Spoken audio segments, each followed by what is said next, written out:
Copies of the agenda for tonight's meeting are available at the entrance to the room. Additionally, the agendas and minutes of prior meetings are available on the city's website.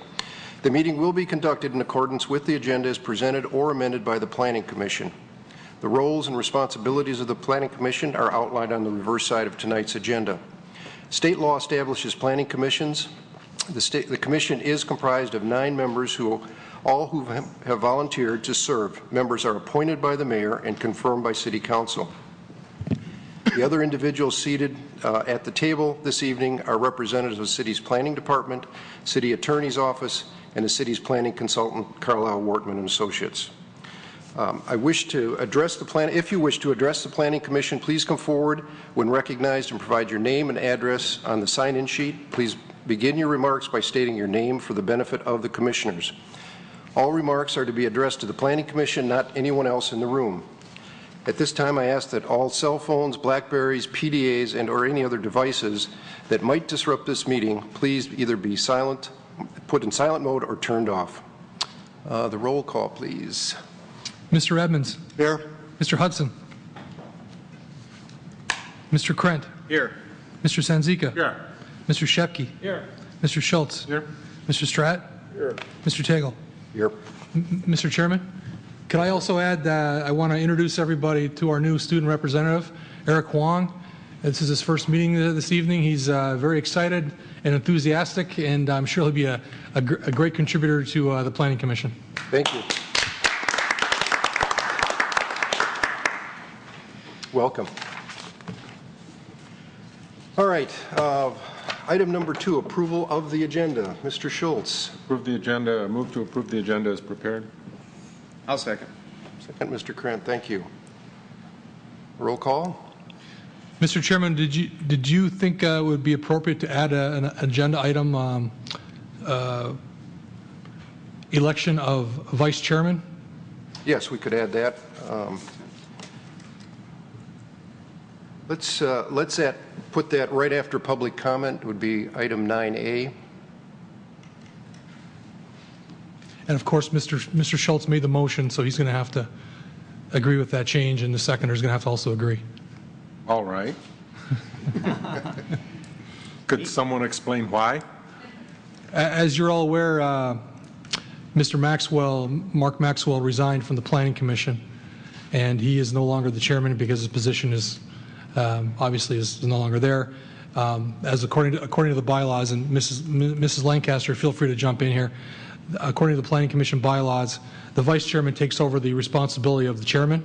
Mr. Tagle is now the chairman, and we now have to elect a vice chairman to serve in that capacity. Yeah, evidently, I missed an email because I was, as you said, as you were aware, because I'm not aware of that. That's why I asked.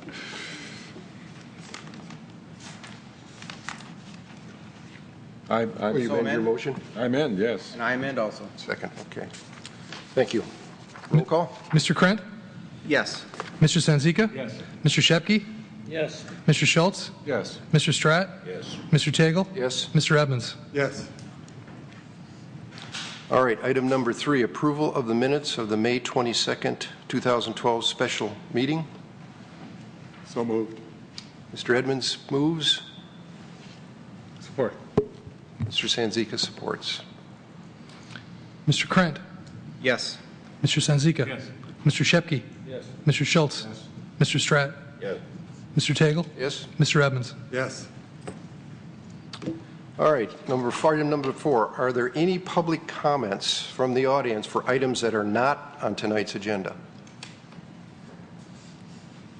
Seeing no one, we'll close that item and move on to our first item of business, special use request. This is for is file number SU 395, special use request and preliminary site plan review for proposed Kroger Retail Fuel Center, west side of Rochester Road, south of Long Lake. The address is 4889 Rochester Road, section 15, currently zoned NNL, which is a neighborhood node L district.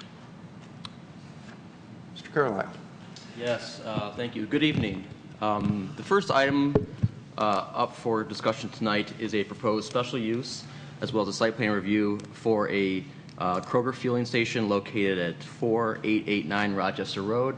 The current use of the site is a vacant Burger King facility. The applicant proposes a 6 pumping station and an associated 850 square foot convenience store.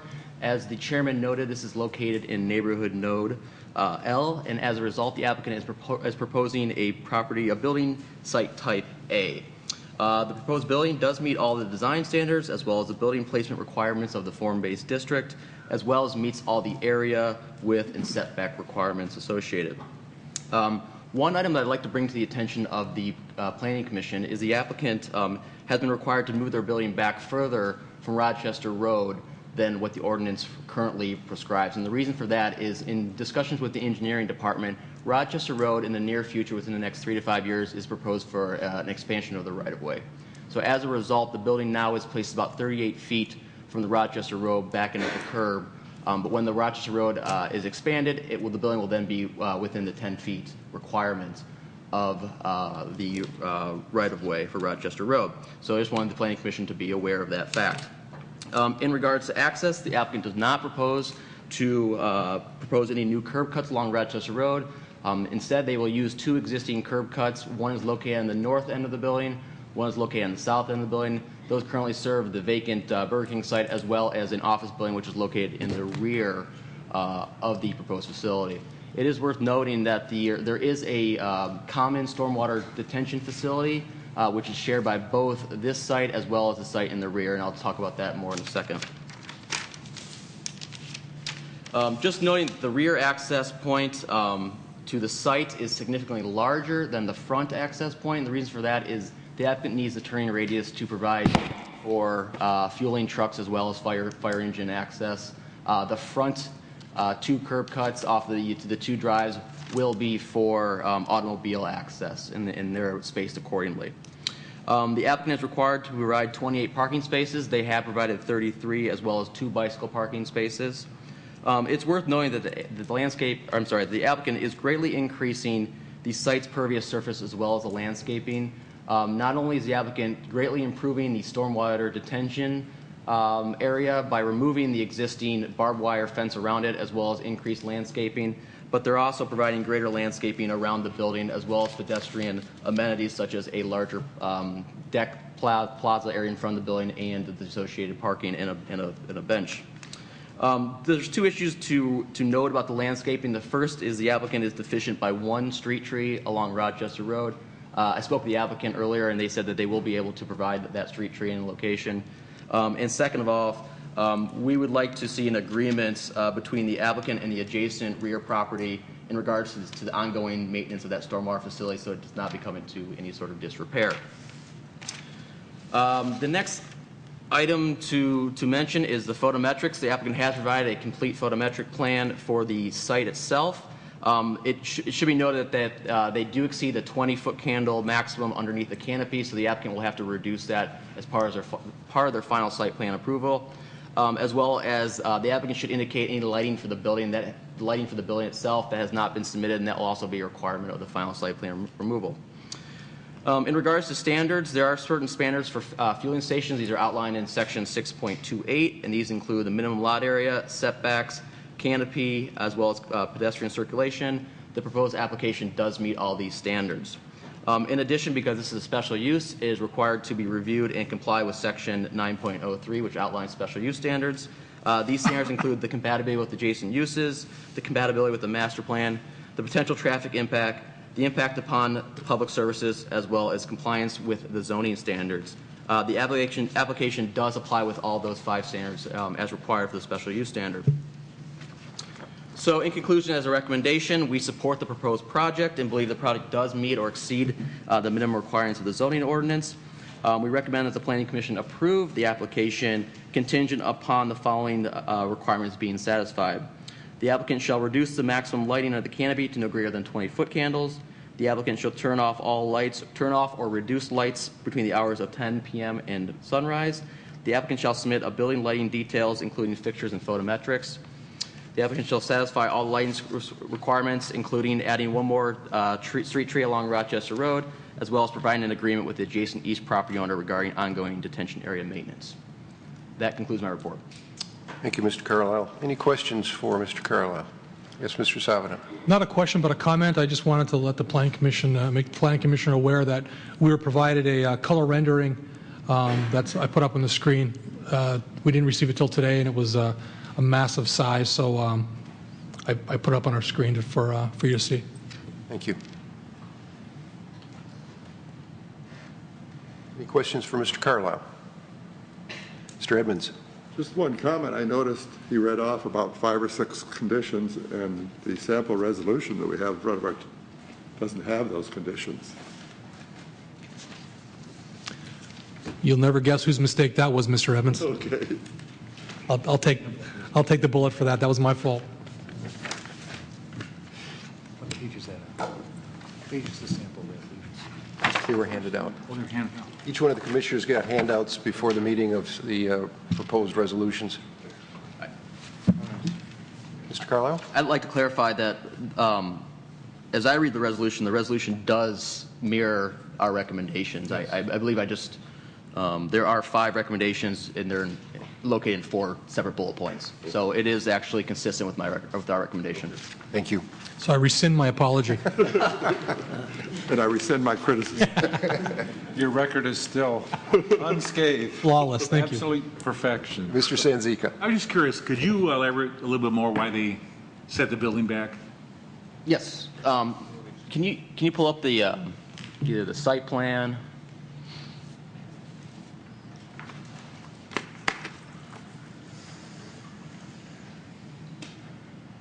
I don't know if the site plan or the landscape plan would be easier to see. Well, I think the landscape plan probably there. I don't know if you can see the current right-of-way, where the building is placed, the current right-of-way is edge of curb from Rochester Road. I'm sorry, it's about 38 feet from where the building is currently proposed. Because engineering is looking to, the traffic department, engineering department is looking to expand Rochester Road. I don't know how many feet, but in totality, the proposed building will be, once expansion is completed, will be 10 feet from the expanded right-of-way. If we require the applicant to put the building where it's supposed to be by the ordinance currently, it will have to be removed in the next 3 to 5 years when the Rochester Road does become expanded. If I may, did they ask for an additional easement for the road right away? The city is in the process of gaining all necessary right-of-way easements. Wouldn't it be considered appropriate to ask for it at this point? It's part of the agreement I believe it's part of the agreement with the property owner. I believe that'll be taken care of during final site plan approval. Okay, all right, thank you. Yeah. Mr. Stratt? Yeah, maybe it was just an error on my part or an error on my drawings, but I didn't see the elevations of the kiosk. Was the rendering supposed to take its place, or what happened? Were they not part of your packet? Nope. It referred to it, I forgot what sheet it would referred to it, but I looked for it, and that sheet was missing. It's not there.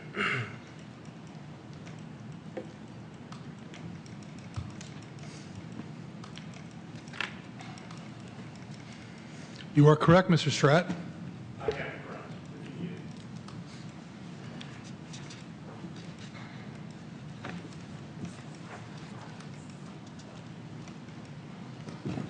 I have a simple colored elevation as well. That might be Great. more descriptive.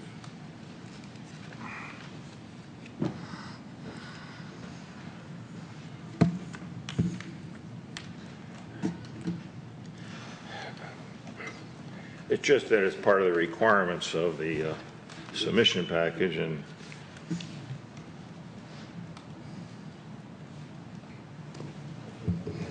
I would have liked to have seen it, but Let's go get it. prior to this meeting. Color elevation 1? Color elevation will cover This one? it's not photographic of the rendering, but Can everybody see that? Yes.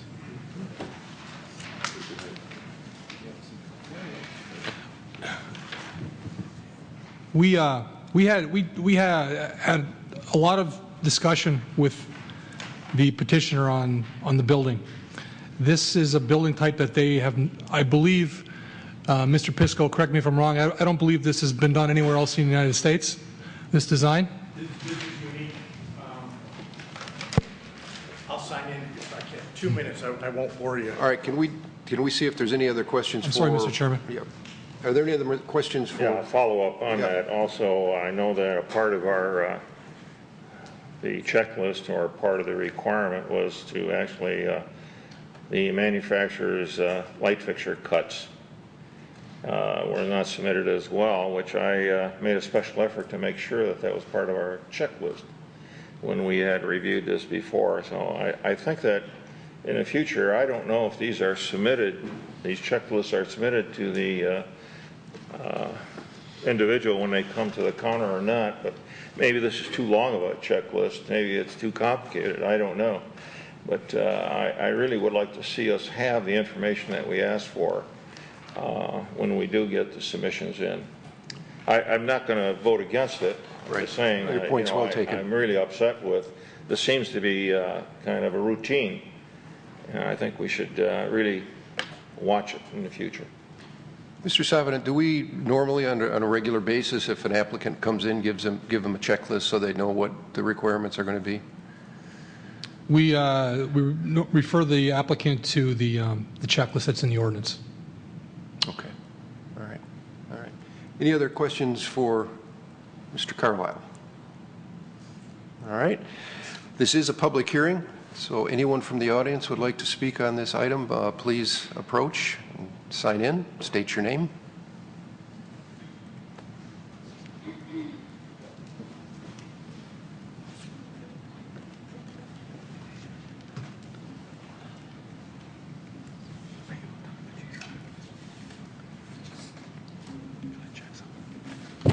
Matthew Pisco, Land Plan Engineering, representing the Kroger Company of Michigan.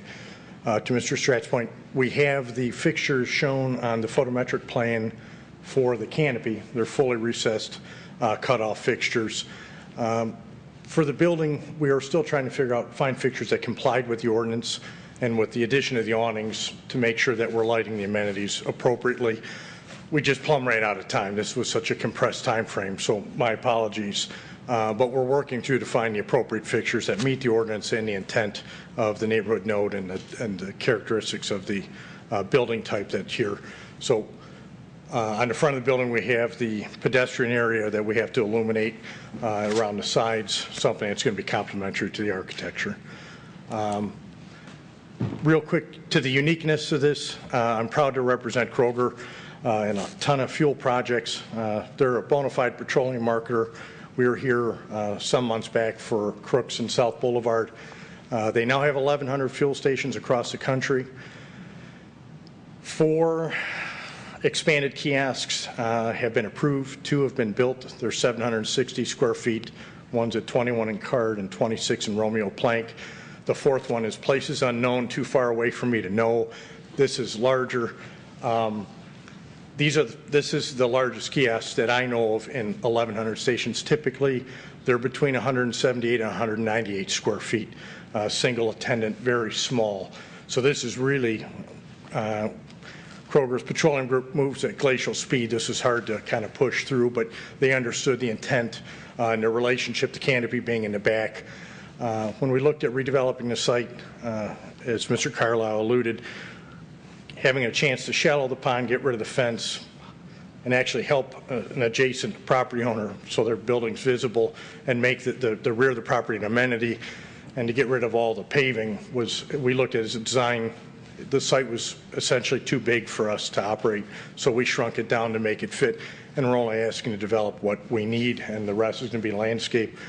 Second thing, I can certainly tell you that this is a one-of-a-kind for Kroger's, that it's accessible from both the front and the back. The main entrance would be from the back from the fueling positions, but we also have pedestrian access from the front. It doesn't seem like a lot, but the building isn't that large. We've got a bench out in front with a place to sit, bike racks and a trash can so that we can kind of encourage pedestrian traffic to the front of the store. I don't want to seem like I'm vying for anything, but between Mr. Carlisle and Mr. Savi, this is the second time. First time we've worked with the new ordinance. Phenomenal staff to work with. It's a thick ordinance to get through. They were fantastic. Met with us, took our panicked phone calls like, did we get this right? Fired back things like, you're moving in the right direction. This is what the intent is, because we're always trying to nail down intent. What we, from a corporate standpoint, think is intent isn't always as sensitive to the community needs, and they help push us in a sensitive way to where we arrive saying we're proud of the project. And if there's any other questions. All right, thank you. Thank you. Yes, Mr. Edmonds. Can we see where the dumpster's located? I didn't see it on the plans. It'd be on the rear of the Site plan, is it the right? Yeah, it's adjacent to the pond. Sheet C200. It'll be in the western quadrant. Will the landscape plan show it best, I think? Landscape, yes, and it's adequate. It's in the lower left-hand corner. There you go. Very good. Thank you. And it's brick to match the building and the. Mr. Chairman? Can I piggyback on one comment Mr. Pisco said? Sure. I got a phone call from the owner of the office building located to the west of the vacant Burger King restaurant now, and they share the detention basin. As Mr. Pisco indicated, it's protected by barbed wire. It's roughly rectangular, and it's got unkempt large shrubs that block the view of the building. And the owner called and months ago and asked how he could rectify this situation. And this is perfect timing, because they're going to take a tired detention basin, they're going to give it kind of a creative spin, increase the landscaping, and make it an amenity to the site, and make the building that the owner of the building was very concerned about not being able to see, make it visible again from Rochester Road. Thank you. Any other? Yes, Mr. Stratt. Yeah, I noticed I'm going back to the photometrics plan that you referred to. Are you stating that the only light fixtures you're going to have are going to be underneath the canopy? No, well. I didn't think so. No, we haven't addressed that yet. That's why I asked the question that I did.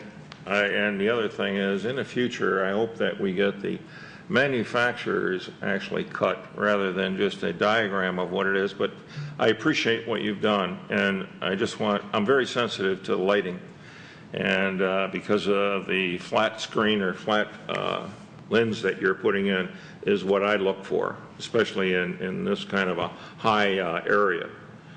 I'm glad to say, in one of the reactive ways, Kroger has, across the board, they don't even proffer anything other than the lens is flat, but the fixtures actually recess into the canopy, so it's even more than recessed. There's no visible.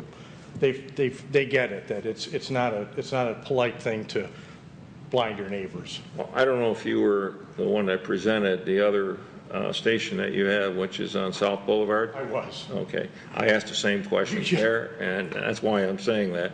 I'm very sensitive to the gas stations that have the lower lens, and it flicks all over, and it's very distracting. It is. The light's adequate for the task lighting at hand, that you're looking in a purse or your credit card for a credit card reader, but it's not too terribly bright. I'd like to have all the cuts on all the fixtures, is what I'm saying. You've got it. Any other questions for the petitioner? One quick question.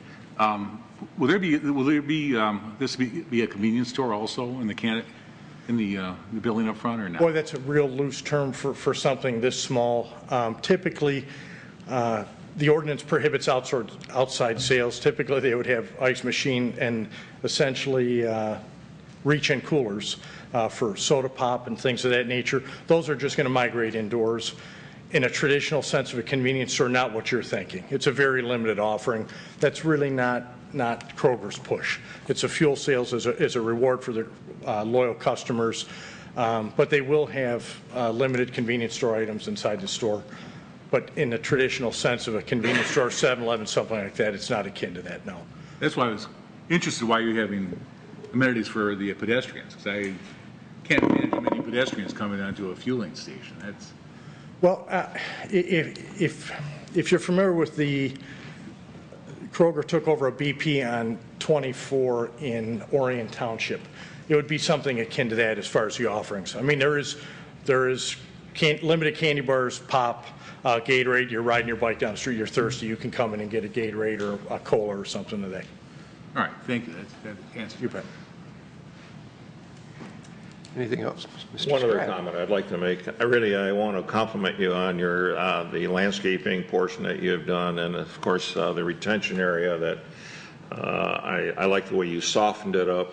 I want to give you a compliment on the fact that taking away that fence and the ugliness of that is very important too, and I appreciated that. So. I'm thrilled that Kroger gives us the opportunity to be good neighbors, because they are. They're very sensitive to the neighbors. All right, thank you. Thank you. One comment. Oh, Mr. Schultz. I'm assuming that engineering is going to insist on highly appropriate petroleum separators on the stormwater? I'm confident they are. There is a storm scepter shown on the plan. I'm not an environmental expert. I don't know whether that's a sediment collector or a fuel collector or a petroleum collector, or if they're all the same. Mr. Salmon, could you put the rendering back up on the screen, please? One moment. This is a public hearing. If there's anyone else who would like to speak on this item, please step forward. Seeing no one, we'll close the public hearing and bring it back to the commission. Mr. Edmonds. I'm ready to read the resolution. Resolved that special use approval and preliminary site plan approval for the proposed Kroger Retail Fuel Center located on the west side of Rochester, south of Long Lake, 4889 Rochester Road, Section 15, currently zoned NNL, Neighborhood Node L. District be granted subject to the following. Number 1, the applicant shall reduce the maximum lighting under the canopy to no greater than 20 foot candles. Number 2, lights shall be turned off or reduced between the hours of 11 p.m. and sunrise. Number 3, applicants shall submit building lighting details, including fixtures and photometrics. And number 4, satisfy landscape requirements as follows. A, add 1 deciduous tree on Rochester Road. B, provide an agreement with the adjacent east property owner regarding ongoing detention area maintenance. Second. So I saw Mr. Sanzika. It's fine. Second. Any further discussion? Just a comment. Mr. Schultz. I'm going to support this, but my concern is we're basically, I think, setting a precedent on putting gas stations in the middle of mile stretches, and I think we're going to see more of it in the future with people coming in asking to take down an old building and put up a gas station. I'm not saying that's good or bad, but we've usually only had gas stations on corners, and we're basically approving a gas station tonight. All right. Mr. Kren? And 4B, it says, I may be entirely off on this, but it says provide an agreement with the adjacent east property owner. Isn't the street east of? Should be the west property owner. West. Okay, good. Thank you. Your record's no longer perfect, Mr. Senator. Mr. Shepke. I'm really excited about this project. I'm excited the aesthetics that it's going to add to the area. Right now, before this building gets any more run down and deteriorated, and I'm disappointed in a way there's not another fast food going in there, but I think this would be a good use. I'm a Kroger customer myself, and to go all the way down to 9 Mile like I was doing before, I didn't know about the one on South Boulevard, but I think it's going to add a lot to the area, and the aesthetics in that retention pond, cleaning that mess up, that's going to really be a boost to the area. I have to concur. I mean, I think the rendering does a very nice job of depicting it's not going to look like your average service station. So I think it's going to look very good with the materials and the fact that the canopy is set back off of the road, and I think it's a nice presentation. Any other discussion on the vote? Mr. Sanzika. Yes. Mr. Shepke. Yes. Mr. Schultz. Yes. Mr. Stratt. Yes. Mr. Tagle. Yes. Mr. Evans. Yes. Mr. Krent. Yes. All right. You have your approval. Just on a side note, can you give us just a quick, how's the progress going at South and Crooks? We are in for final review. You should come up with a microphone. Our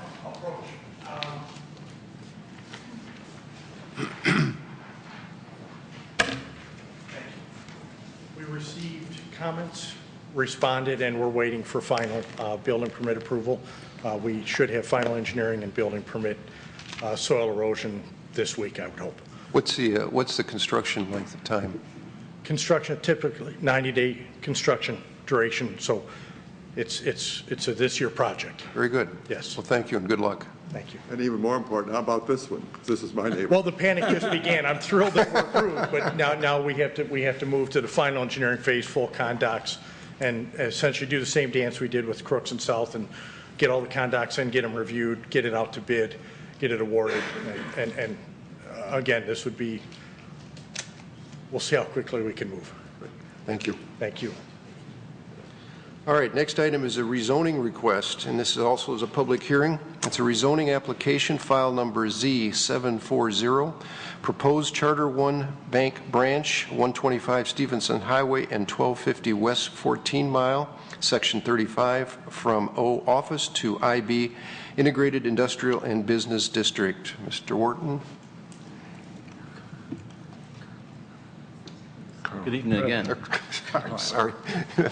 Mr. Carlisle. My apologies. No apologies. That's I wonder why you looked at me strangely. Yeah.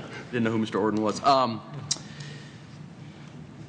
Thank you. Before the second item tonight before you is a conditional rezoning as stated from O1 office to IB integrated office. This is located at the northwest corner of 14 Mile and Stevenson. Currently, the site is improved with an office building as well as a bank, and these are attached via a canopy.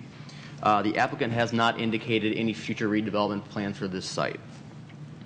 The conditional procedure rezoning process is outlined in the ordinance, and just as a note, the conditions that are placed are voluntarily submitted by the applicant for Planning Commission consideration.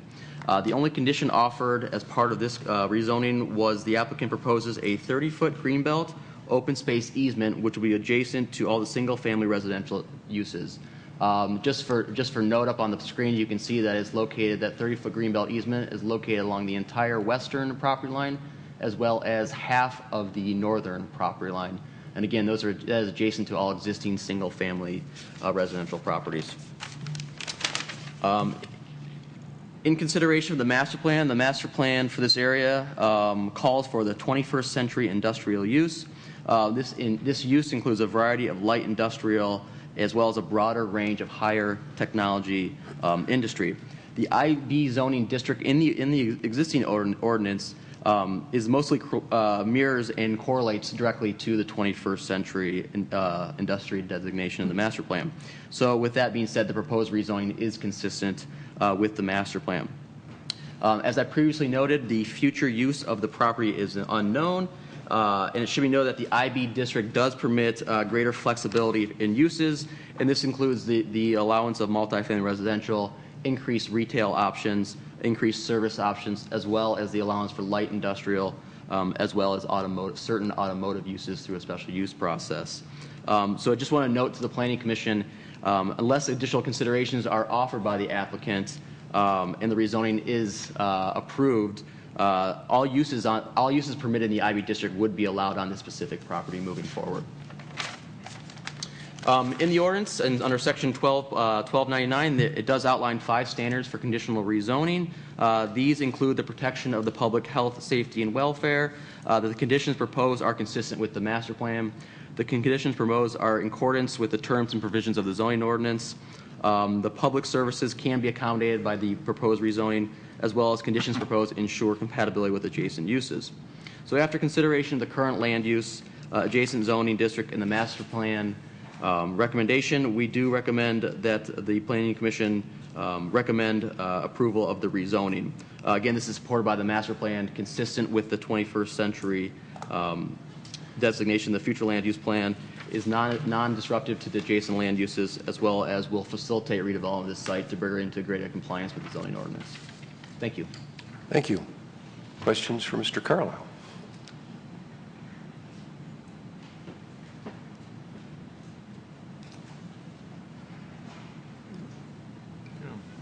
Mr. Schultz.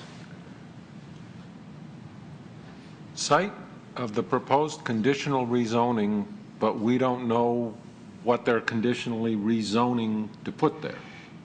The only condition offered by the applicant was the 30-foot greenbelt easement. Does not require a future development plan. Is not required to consider the rezoning.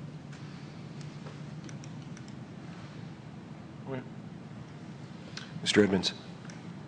Well, I had a very similar question, but I'm going to take it a little bit farther. So we're going to rezone this property, and yet the only thing we get out of it is a 30-foot wide easement. I was out to that piece of property today. It's a huge piece of property. I'm a little concerned about this. So. Mr. Stratt. Yeah, I share the same concerns. I was under the impression that conditional rezoning was the opportunity for us to review the entire project, not just giving a green belt. That was my understanding, that when we developed the conditional rezoning, or when it was approved and through the state. So I'm not too receptive to this as well. As part of the conditional rezoning process, the Planning Commission has the opportunity to express their concerns. The applicant can consider these concerns and come back at a later date with their voluntary imposed conditions. Thank you. Mr. Savada. When we first amended the zoning ordinance years ago to permit conditional rezoning, we had a requirement that the applicant had to submit a site plan application concurrently with the rezoning application. The new zoning ordinance, that is an option that the applicant can choose to do, submit a full site plan application, but they don't necessarily have to do so. So if, let's say that, I'm just going to make up some information here. Let's say that the Planning Commission was concerned, they didn't have any problem with any of the uses that could go here into the IB district, but they just did not want to see a stamping plant. And a number of residents came and said, we don't want to see a stamping plant, but everything else is fine. The only condition that, theoretically, the Planning Commission could recommend one condition, and that is that it be rezoned to IB, but the condition is, provided it was volunteered by the applicant, that there was no stamping plan on the property. So the applicant could choose to submit a site plan, a fully complete site plan application, but they could also choose to do something like this, which is just address one element on the site or one condition without submitting a complete site plan. It's their option. So what they've done is outlined in the ordinance, and they're... Yes. Okay. All right. Thank you. Mr. Schultz. But that said, Mr. Sabadan, if we were to grant this conditional rezoning with a 30-foot easement and auto repair is allowed in the IB district, and somebody decides to come in and put a 24-hour auto repair shop with air hammers and everything else going on, that 30-foot easement isn't going to do much for the residents who are listening to a 24-hour auto repair operation. Likely not. And I in no means want to speak for the applicant, but I think that, that the Planning Commission's role is to review this, consider this, and have some potential dialogue with the applicant to move this forward. Mr. Stratt. Maybe that is a reason to have our First Amendment to the actual revised zoning ordinance, because that's not what I understood it when we were reviewing it. And I thought that we were reviewing it so that we could actually analyze every aspect of it and to give us reassurances that what they say they're going to build, they're going to build. And this is not what I understood that the conditional rezoning was set for. I can't vote for this, I'll tell you right now. I just, it gives them too much of a free, they can do anything they want there. I'm not in favor of this. Mr. Shepke. Well, I don't like it because it's kind of like an open door policy. Once the special use is granted, it can open up a whole can of worms. So I really am not in favor of it either. All right. Thank you. Any other questions or comments? Is the applicant in the audience?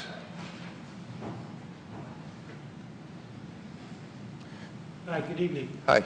Please sign in and state your name. Jason Horton on behalf of Lormax Stern Development Company. Thank you. Well, you've heard the concerns. I certainly have.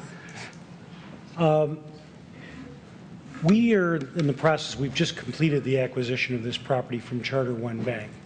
And we came in and visited with the city to see what the potential uses are, because the practical problem that exists on this site is that the two-story office building that is there is, I can't say 100% because we're not through the process yet, but 90% certain is going to have to be torn down because it's functionally obsolete for reasons that I can indicate to you later as we go on. And we came in to investigate what the potential use for the property was, and we, in the process of doing that, discovered other properties to the north along Rochester Road are indeed zoned in this category with or without a conditional use. They're zoned IB, and that this property is going to be redeveloped, so it's a question of what kind of face you put out to the community to the, you know, the prospective user community for what kind of facility that you were going to have there. And I thought that bringing this in conjunction with the master plan was pretty much there. You have lots of property that's zoned IB without conditions and without site plans necessarily attached to them. It's no different than any other rezoning. Having said that, we also intended to be here tonight to hear the specific concerns that the community had so that we could decide about what other conditions might be appropriate to make people more comfortable. It's pretty clear that if a stamping plant, to me, is allowed, if what you say is a stamping plant is allowed in that zoning, and assuming the size is there, we would gladly and easily impose a condition that there be no stamping plant there. We had really hoped to hear what the neighbors had to say about this, so we can address that. And I was going to ask if I could hear some neighbor comments here as well tonight and have a chance to follow through. That might be a very helpful thing to do. The reason, in terms of the functional obsolescence of the building, it's a two-story office building. Well, first of all, let me step back. We've acquired the property from Charter One Bank. They have leased back the existing branch bank building that is there, and they're going to stay there for forever and ever. And indeed, the property is being split so that it's a separate tax parcel to accommodate that.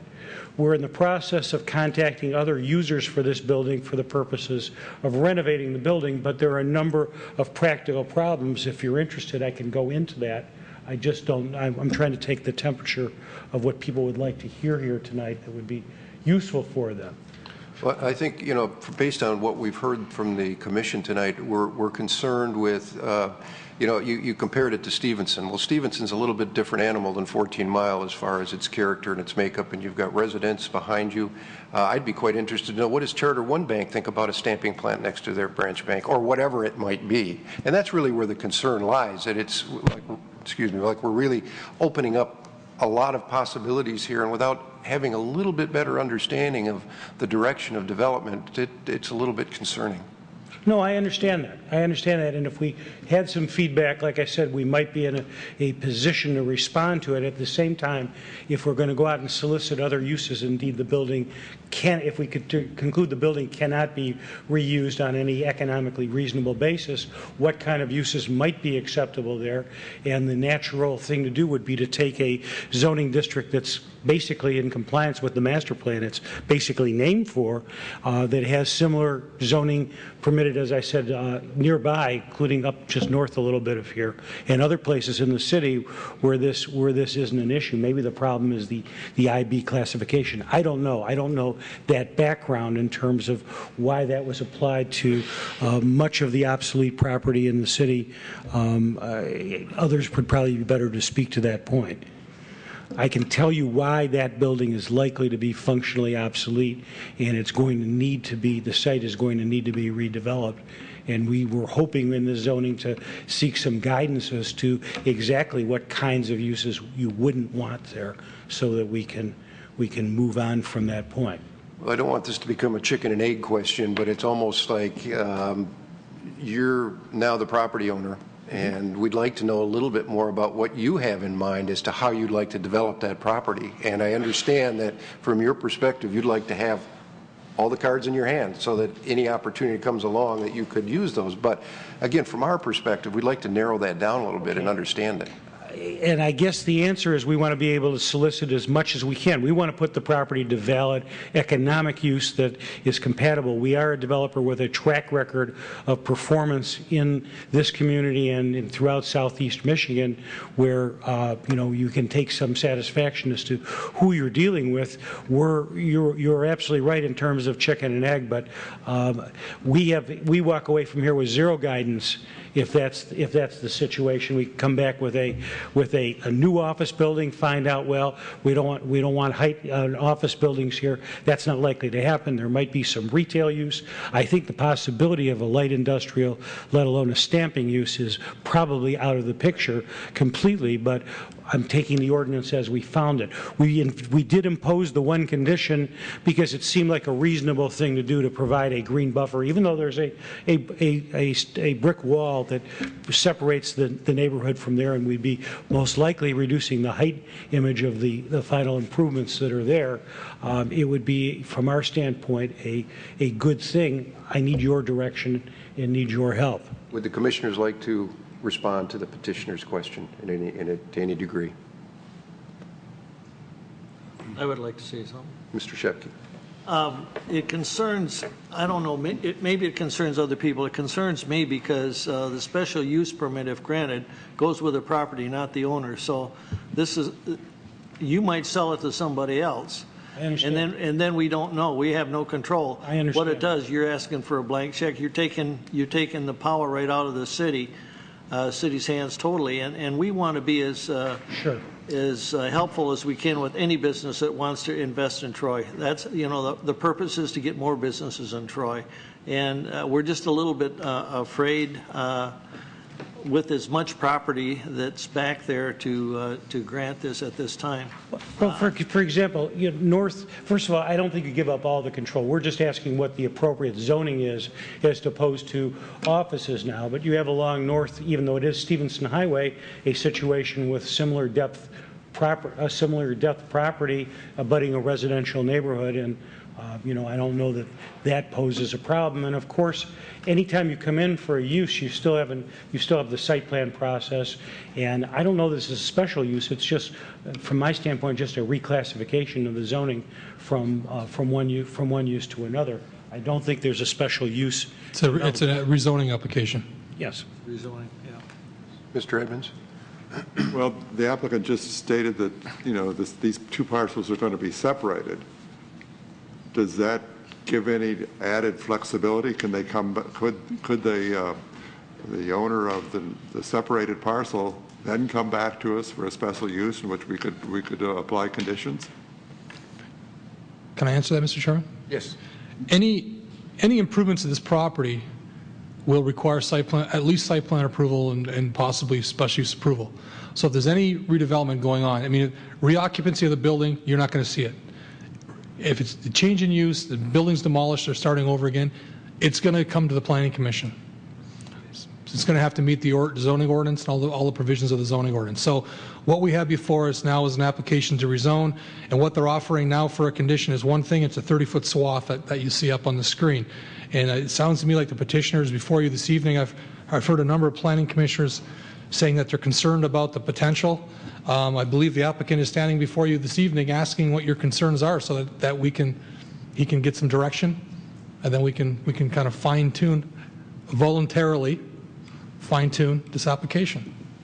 Mr. Schultz, did you have your... Not right now. All right. Mr. Sanzi. I'm just curious, we do have this on the agenda as a public hearing. Yes. I'm just curious if anyone from the public would like to speak on it. I think that's what Mr. Horton is asking. Absolutely. And if that's appropriate, I'd really like to hear what if anyone has any other questions for the petitioner,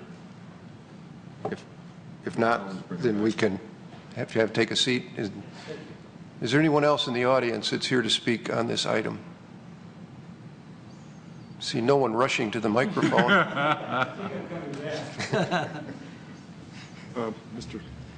Mr. Schultz. I have no problem looking at a potential rezoning of this property. I have a problem with granting a conditional rezoning based on a 30-foot greenbelt, opening it up to any permitted use within the IB district. To be perfectly honest, I don't have the new zoning ordinance committed to memory. I don't think anyone does. And at this point, I am not prepared to say which of the permitted uses in the IB district I would not support, because I'm not exactly sure everything that's allowed in the IB district. If it's a stamping plant, if it's a 24-hour automobile operation, if it's an ambulance garage, I'm probably not going to support that adjacent to residential property. If it's a dog kennel, I'm not going to support it next to residential property. So I have no problem reviewing a rezoning of this property, but you've got to tell us, if for a conditional rezoning, you've got to give us a little idea what it is you're going to put on it, or you're not going to get my support on a conditional rezoning. I hear you. And just to be clear, if the facts were it was a straight rezoning without any conditions, would your position be different? Possibly, but I would have to do more research and get more consulting from the planning director as to, you know, right now I'm feeling like we're being asked to buy a pig in a poke. We want to conditionally rezone this to IB, and the only condition we're giving is a 30-foot greenbelt. And, you know, damn the torpedoes, full speed ahead. Anything that's in the IB zoning district can go on that piece of property. And I'm not going to support a conditional rezoning that's that open-ended. Mr. Edmonds? No, that's all passed. All right. No,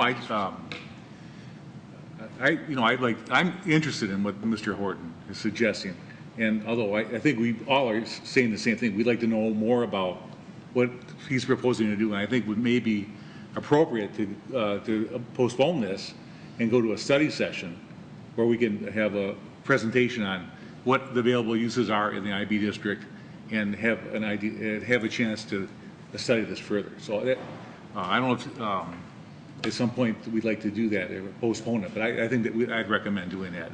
And that would be acceptable to us. In fact, we would encourage it. Let me ask a question, too. Would you be ready to respond to some of the discussions that we're going to have in there as to, you know, if we said, geez, we really don't want to do that, would you be willing to say, you know what, we can take that off the table? I could be, and I can't promise you. I can't promise you 100% of the cases, but this is what I can promise you: that if there is one or more items that can't be, postpone it again and come back and we'll have the answer. But in all likelihood, most of those are things that we could talk about and want to do that. That was what I was hoping to find out from the neighbors, given the strong logical staff of support for bringing this in line with the master plan and that zoning. I never thought I would see the conditional part turning the phraseology of this. This is a rezoning to IB, and the question isn't the 30-foot greenbelt. The question is, as you've all said quite succinctly here tonight,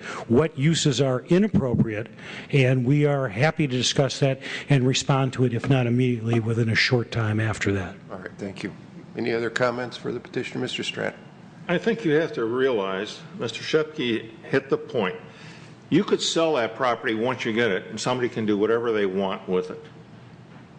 Conditional rezoning is, it is zoned for that specific use and that specific area. All the things are very specific in a conditional rezoning. Now, what you're asking for, at least that's what my intention, my understanding was, and I'm going to ask at the end that we revisit our zoning ordinance back to that condition, because that's what I understood the conditional rezoning was. So just keep in mind, it's not just a matter of excluding, it's a matter of finding out exactly what you're going to do to protect the neighbors, to protect the adjacent property owners. That's what we're interested in. And those are the conditions I think we would talk about, and why we submitted as a conditional rezoning, to give every opportunity to have those things aired and dealt with in a mutually satisfactory way. I mean, I think we can do a good job at the same time as and resolve this and signal to the user community out there. These are the kinds of things that you can count on being approved or approvable, subject to site plan review and the normal thorough review standards that you have and know we're on solid ground. Yes. And I could tell you a stamping plant is not in the future, nor any of the other host of noxious uses that may or may not be permitted under the IB zoning. Mr. Savanant, do you have a crystal ball to tell us when we might be able to get this on a study meeting? 2 weeks. I believe we can go in 2 weeks. 2 weeks? Is that acceptable? Yeah, do we have the date? 26th. Tuesday? Tuesday the 26th of June, 7 o'clock. You're on. You're on. Okay. We'll be back. But no. Oh, go ahead. Let me just finish. Is it appropriate to table this or postpone it, or? I believe the appropriate, Sue, you can feel free to jump in, but it is a published public hearing, and there may be some people that are in attendance this evening and want to express their opinions. So to hold a public hearing, and then it would be the purview of the Planning Commission to. Well, we've already held a public hearing. Okay. No one came forward. Okay, so, I'm sorry. Yeah, so I'm just asking you now, we're going to act on this application, and what we're asking is this a postponement, or do we, what is the terminology to move this to the study session? Mr. Chair, I think the better way to look at it is if you're going to table it, there's usually not an address in the or a date in the future, okay, because that's a public hearing. If you postpone it, you need a date certain to postpone it too. So depending upon how many meetings you think you need till you get to the point where you want to come back and continue the public hearing, that sounds like a tabling rather than a postponing. And then they would bring it back again for public hearing. Okay, thank you. Question. Mr. Schultz. If we do what you just said, will the public hearing remain open until that time so that if people might read about this in the newspaper and say, oh, this, I didn't realize this, I'm going to go talk about it, that we still have a public hearing at the new date? Absolutely, and I think this board has always been open to the public talking at any of their meetings. But yes, even though, I don't know if you officially closed it, I don't think you did. No, but you did can not. keep it open for the next time it's heard. What we could do, Mr. Chairman, is we want to be fair to the residents and give them an opportunity to have more input when we've kind of got the details ironed out, is we could close the public hearing this evening, and then we could hold another public hearing. So we could have a study session, iron out the details, and then we could, once the Planning Commission is pleased, we could schedule a public hearing and re-notify the residents. We could do that.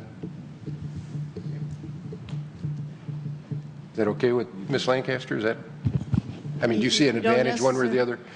If you're not going to put a date, probably renotice is a better way of doing it, if you're tabling it. If you're going to put a date, you don't need to renotice it because the public that's interested is here and they'll know the date. So yes, if you're going to table it because you don't know when it's going to be ripe to come back, Right.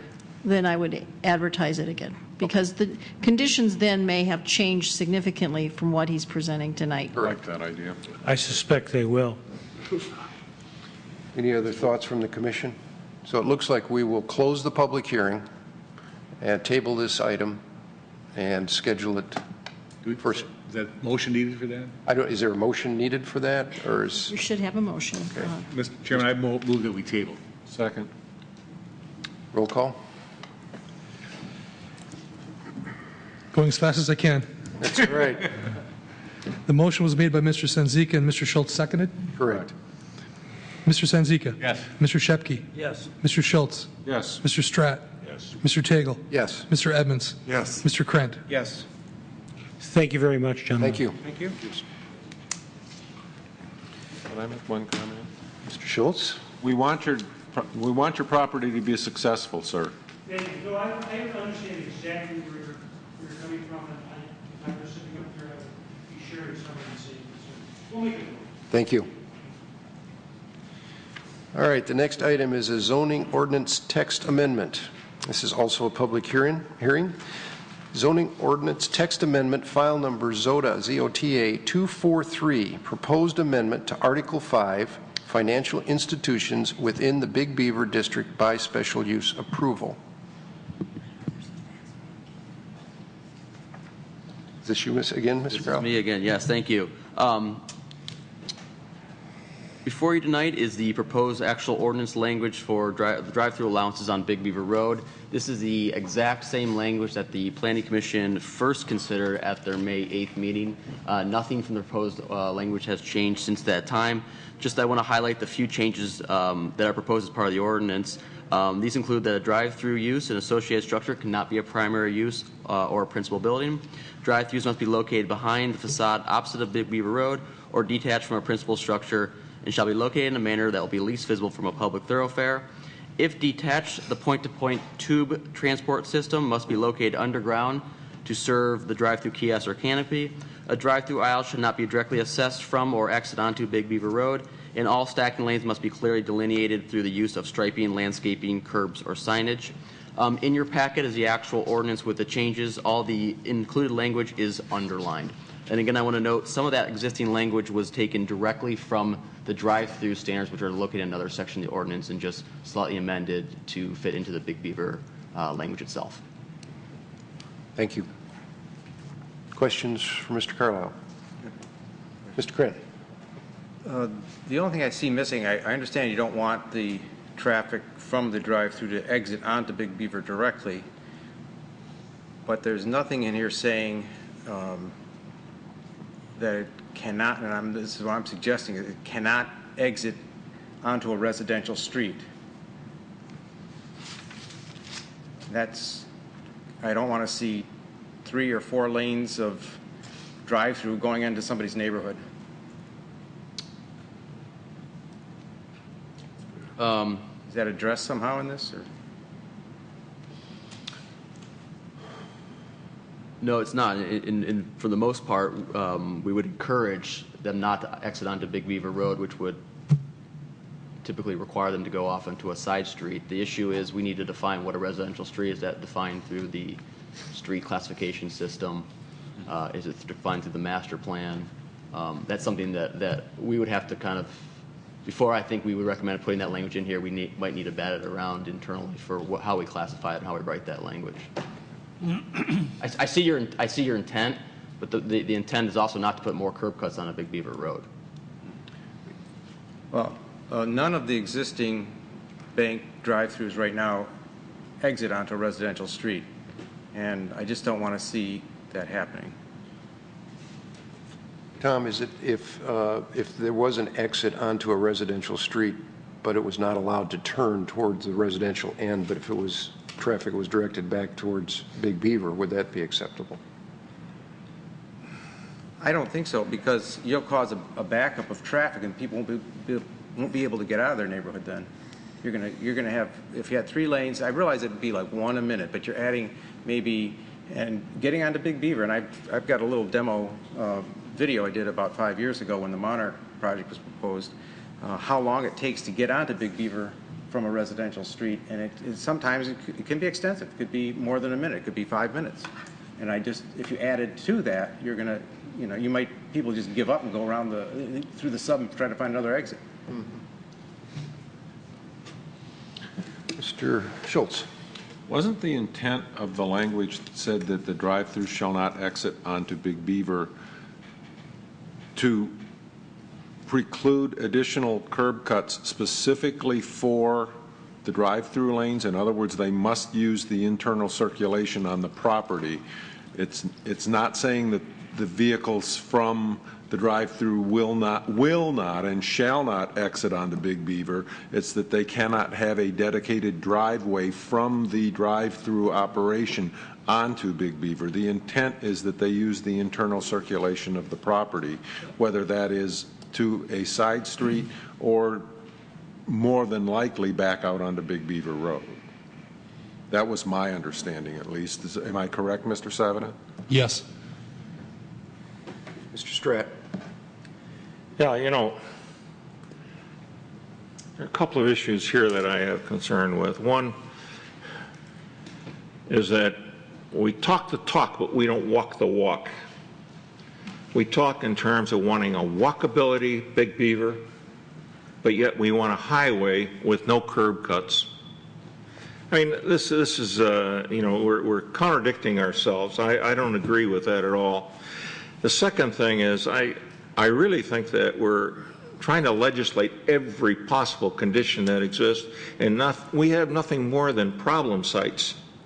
We've got to be flexible. We've got to show flexibility.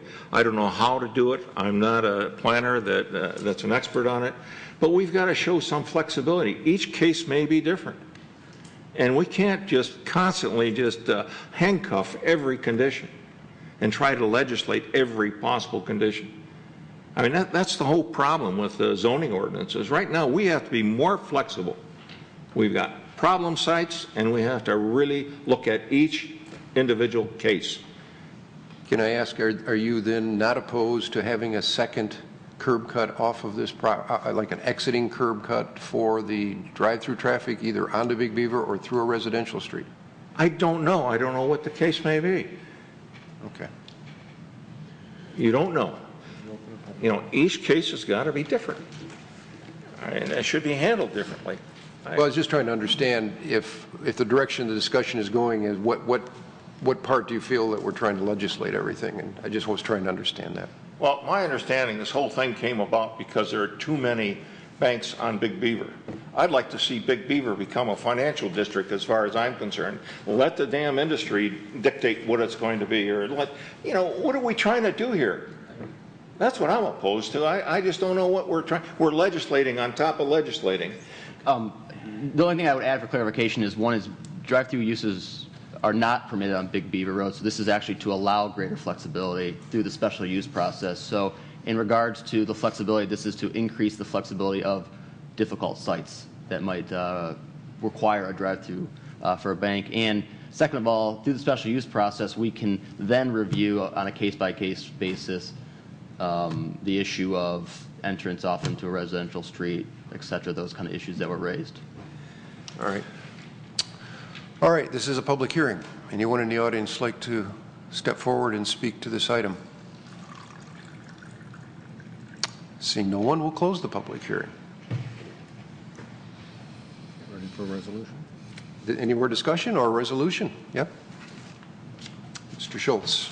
Resolved, the Planning Commission hereby recommends to the City Council that Article 5 of Chapter 39 of the Code of the City of Troy, which permits financial institutions within the Big Beaver District, be by special use approval, be amended as printed in the proposed zoning ordinance text amendment. Support. Mr. Edmonds. Mr. Shepke. Yes. Mr. Schultz. Yes. Mr. Stratt. No. Mr. Tagle. Yes. Mr. Edmonds. Yes. Mr. Krent. Yes. Mr. Senzika. Yes. Question? Yes, Mr. Schultz. Mr. Savin, we're going to stay with the 55-year-old ZOTA numbering of 243? Yes, there's already a zone. Yes, we are. There is a sound administrative reasoning for it. As illogical as it sounds, it's logical to. I just thought it could be like A-001. Come on, why would logic enter into this? All right, next order of business, revisions to planned unit development, file number PUD 004, Big Beaver Center, formerly the Monarch PUD, north side of Big Beaver Road, east of Alpine, west of McClure, section 20, currently zoned PUD 004 and R1B, one family residential. Is this you again, Mr. Carlisle? This is our last and my final last application tonight before you. This is a first review by the Planning Commission, and what's proposed in front of you is a revision to what we are labeling as the Big Beaver Center PUD. We just want to note that this is not a complete application at this point, and so the deficiencies of the application are included in your memo. Again, this is a proposed PUD to an existing approved PUD site at Big Beaver and Alpine Road. The previous PUD, which was formerly known as the Monarch PUD, has expired since that time, and that was rezoned to 2005, but as I mentioned, has been expired. The site in total is approximately 7.5 acres in area. 5 acres are going to be dedicated for the residential use with 16 units, which are located on the back end of Big Beaver Road, and 2.5 of the 7.5 acres are going to be dedicated to retail. The retail in total is going to be approximately 27,000 square feet. This includes a detached, separate 3,000 square foot bank building with a drive-through, as well as a retail building of approximately 24,000 square feet, which will be divided into multiple storefronts. The bank building and the retail building are 1 story and vary from approximately 24 to 26 feet height for the 24,000 square feet building to over 30 feet in some sections of the bank building. Again, as I noted, this is not a full site plan review because all the requirements have not been submitted. We have not done a full site plan review, but I just want to kind of highlight some of our overall comments and feelings of our initial review. While we do encourage the development of the proposed site is significantly less that was intended for and envisioned in the Big Beaver corridor study, the master plan, as well as the design guidelines for that area. The site is located in the urban mixed-use center, which is considered the city center district. While certain aspects of the plan do comply with the proposed master plan and the corridor study, the site again is underdeveloped as what is envisioned. This site is a tremendous opportunity for a strategic development as vision of the master plan, and the scale and massing is intended for this area really was intended for a 7 to 10 story building. Understand that market conditions have changed. We would ask the applicant to address the reasoning why they don't feel that at least a multiple story building is not feasible in this location. And we also understand that the Big Beaver corridor plan is going to take many years to come to fruition, and we just don't feel that a single-story building at this proposed location really, with this massing, does not meet the intent and will not lend itself to come to fruition of what the master plan intends for this specific area. That is our overall concern about the proposed development, and I can get into some specifics about the proposed buildings that the applicant has offered if the Planning Commission should be so inclined. The first issue that we do note is that the bank, in the discussion with the applicant, wishes to be a standalone building. We just note that through the site plan and elevations, because of scale issues, height, articulation, as well as some architectural features, the bank really does stand alone in isolation with the larger retail buildings. So we just encourage some consideration of integration of those two buildings in some circumstance. The applicant is proposing a cut-through or a pedestrian walk-through between the two buildings. It should be noted that according to in some discussions, the applicant does note that some of the retail buildings on Big Beaver might not be accessible, so that will require people walking along Big Beaver to enter through the rear of the property. This will require them to go through this pedestrian cut-through. And we just note, due to the scale issue of it only being 8 feet wide and located between buildings that are between 24, 26 to 36 feet in height, it might be a very unwelcoming pedestrian location. In addition with that, the applicant does propose to put their air conditioning condenser unit for the bank in this location, screened with a knee wall and some landscaping. Again, this kind of blocks the pedestrian intent and pedestrian orientation of this particular area.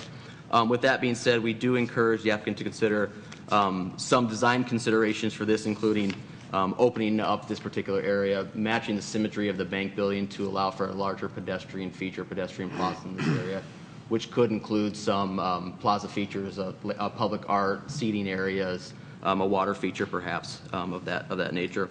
While we do find the one-story building to be a very handsome and decorative building, our major issues again are a scale, and again, this does not meet the intent of the corridor study, the master plan, as well as the DDA guidelines, the design guidelines, which really do call for a larger multi-story building and a larger scaled building. In regards to the mix of uses, this site does call for the master plan more of a mixed-use integration. Mix of uses can be both vertical and horizontal. The applicant is promoting more of a horizontal mix of uses with commercial on the front, which you noted, in a 16-unit subdivision in the rear of the property. As a requirement of the ordinance, there has to be integration between the two. We've asked the applicant to include sidewalks, which they have not currently done in their site plan, so we would request the Planning Commission to encourage the inclination of sidewalks along Alpine as well as McClure. In regards to the residential product and the residential density, the applicant is proposing 16 units. The lot sizes vary from 10,000 square feet to 14,000 square feet. This is more dense and smaller lot sizes than are required in the R1B, which is the adjacent zoning district next to it. However, we find that due to the transitional nature between the commercial use and that single-family residential, the intent of the master plan to have more residential units on Big Beaver or near Big Beaver, as well as supporting the retail component of the PUD, we do find that the residential density as proposed is appropriate for this particular location and is allowed through the PUD process as well. We did note that the applicant is going to have to put into a new street between McClure and Alpine to serve these 16 units. All units are going to front on this new street. We did have concerns regarding the cut-through nature of the street for people on Alpine because it's easier to get to where you want to go on Big Beaver by cutting over onto McClure from the site. We've asked the applicant to put some increased cut-through deterrence on this site. They haven't done so. They've shown a little S-curve in their plan. We asked them to think of a more creative solution, including landscape features, parking bump outs, or some sort of stormwater feature, which can also serve as a deterrent as well. So in conclusion, to our reports, we find that, well, first off, we do strongly encourage the development of this vacant site. It is a vacant site that's been staying there vacant for a number of years, and so we do encourage the development of the site. However, we find that the proposed submittal really is a lost opportunity and does not advance the master plan intent of the Big Beaver corridor.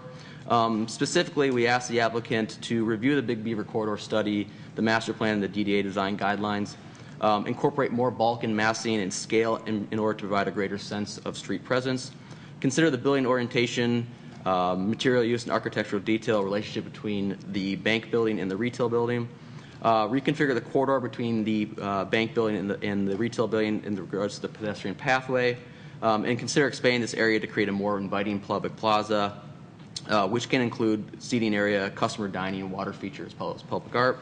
Lastly, add sidewalks along Alpine Road and McClure Drive, as well as internal sidewalks for the residential lots. And lastly, work with the engineering department to consider a more creative cut-through deterrent. Thank you. Comments, questions?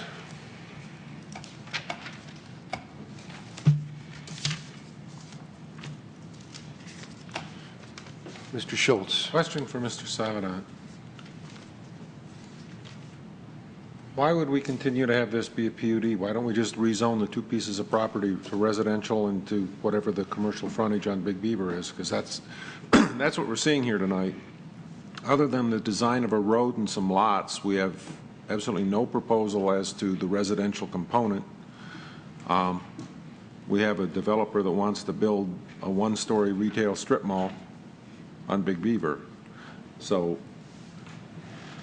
I agree that the property does need to be redeveloped, but I'm not sure that sandwich shops and cell phone stores are exactly what we envisioned under the Big Beaver corridor study in that part of the corridor. But frankly, I'm kind of disappointed. But why wouldn't we just rezone the two parcels? Because we don't have an application to rezone, we have an application for a PUD. Okay, thank you. Mr. Savanant, were you able to put together any kind of information for us as far as giving us the scale of the corridor in this area, as far as the vertical scale? I didn't have enough time, Mr. Chairman. All right. Any other comments before we invite the petitioner up? Is a petitioner in the audience? Hi, please sign in and state your name. Good evening. My name is Arkin Jonah with AF Jonah Development. We're the current owners of the property.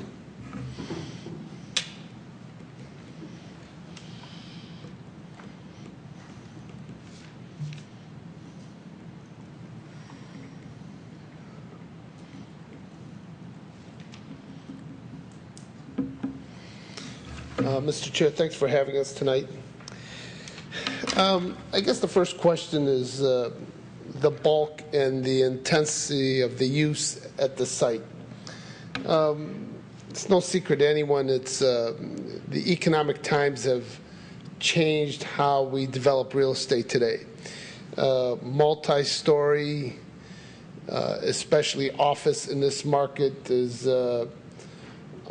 I don't even know how to approach a lender in order to get financing to do something like that. Multi-story and doing residential at the site is almost as bad because of the cost. You can develop multi-story residential with retail on the first floor or whatever you do on the first floor. The unit cost is almost prohibitive in order to sell condos or to even rent out units. The cost is just prohibitive. We found a niche with the retail development here. We found that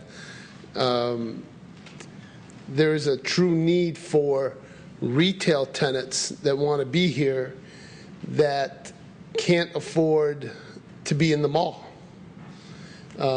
Strong national actual retailers, people that sell things that want to be in this market. And we're trying to fill the void for that use. As far as the bank is concerned and the walkway, this is Flagstar Bank. Flagstar has its home in Troy, and they want a branch to have exposure in the Big Beaver corridor. They, the Flagstar people have elected to have a little bit different type of building so that they could stand out from the balance of the center. I think that we could work on the idea of bringing some components of the bank to our building and maybe components of the retail property to the bank.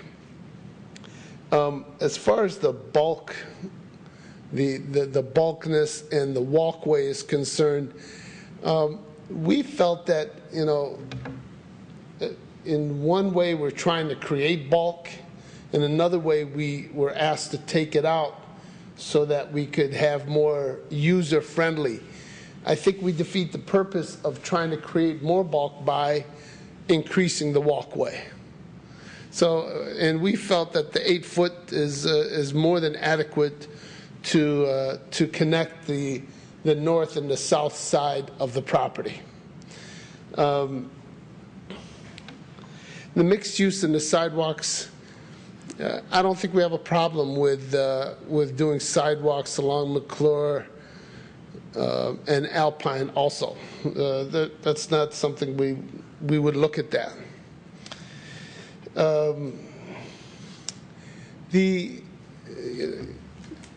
To adding an item that would slow down traffic on the new road that we're putting, we thought that we had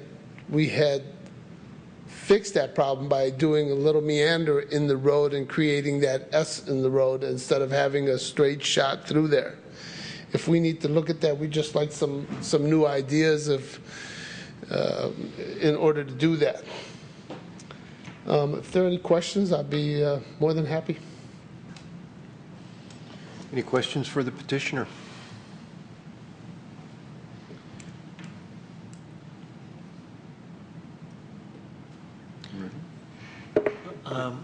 Anyway, again, I'm a little bit disappointed. I understand we're in very tough economic times, and I think that they dictate a lot what you're able to do with this. This is one of the prime areas in Troy on our corridor, and we want to make sure it's done right. But I know that you've got your hands full. There's a lot of obstacles that you're being faced with at this time. We want this to be aesthetically a very nice draw to the city and not a hindrance. So that's the reason we're probably going to be a little bit critical on what goes in there. Mr. Edmonds. Mr. Jonah, you do really fabulous work, and you know we've had other developments, and I certainly applaud you. Have you really taken a serious look at a work-live type of situation? You could be the first in Troy. We actually did. Which gives us some bulk. I'm sorry. Yeah, we actually did. We actually took we own another site that we're acquiring another site that had a work-live situation where they had the first story retail and 4 stories of residential in Ferndale on Woodward. And we looked,